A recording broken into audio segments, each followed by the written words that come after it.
Hey guys, Wednesday design video. Pardon the band-aid, I got attacked by the Thanksgiving gods because I was pulling out the Christmas tree too early.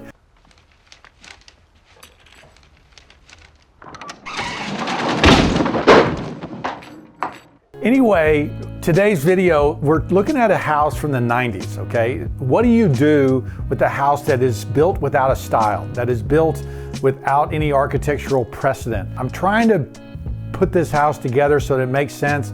Did I do it? Did I not? I don't know. Let me know what you guys think.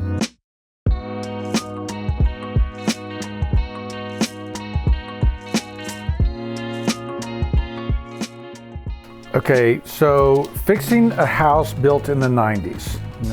What do you do, Brent? How do you make this house better? How do you fix this house? And so, fortunately, if you look at this house, and this is what a lot of builder-grade houses look like in the 1990s, where you've got this view from the front that is a lot. I mean, this tree covers up really the worst part of it. What you see here in this gable end is you see that the window isn't even centered with this gable end here.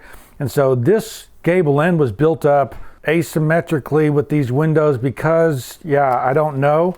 And so the parts and pieces end up, big. They end up trying to be showy from the front.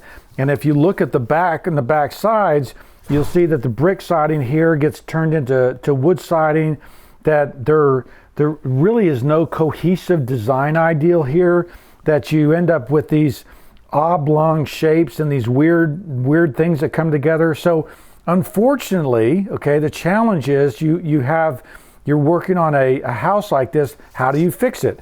And so what I'm trying to do is kind of de-builder grade it. And by doing that, and what that means is basically I'm trying to make this house make sense and make the parts and pieces make sense. And the things I hate right now, I hate this little thing, and I hate that little thing, and I hate that little thing, okay?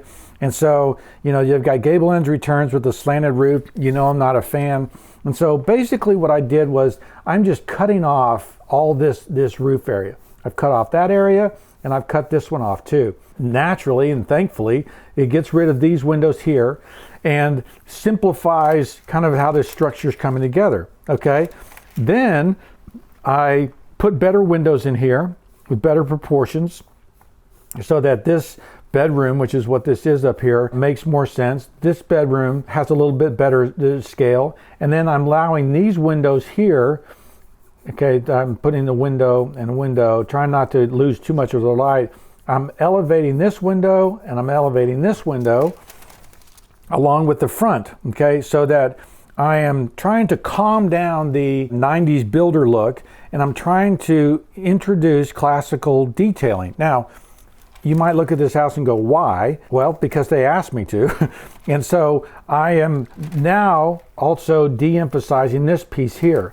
And so by bringing this down, by putting pilasters on the face of this thing and then tying it into the roof, I keep that thing from building up so high. There's an opportunity to put something here if you wanted to, but even then, by fixing this doorway with kind of panels below and a better door system, I'm not going to have this big spread between my door and my arch window. There's no precedent for that. So this thing should be here, which of course brings the whole pediment down. But is this an improvement? Is this better? It's hard, guys, because this is a house that was built just for square footage. It isn't anything architecturally. It isn't a style. It's a challenge for our neighborhoods and how we do that. Now, is this better? Well, this customer really cares. The customer loves this house and wants to make changes. The arches in these windows will match arches that he wants to introduce in this house. And I believe by putting better moldings inside his house, by building better windows on the front, by improving this entrance, he improves that house. He improves the look of the house, and I think it will show better from the street. It'll make, organizationally, it'll make more sense, because right now, this area here bears no resemblance to this area here. And I'm trying to draw the house together. So by making this window match up with this window, they begin to speak to one another. The garage is kind of you got to have a garage.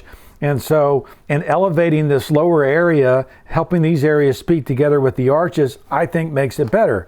But it's a challenging problem, guys, and without blowing up the whole house and starting over, how do you improve this? I think this improves it. So I sit here and try to argue for it. I think this makes it better.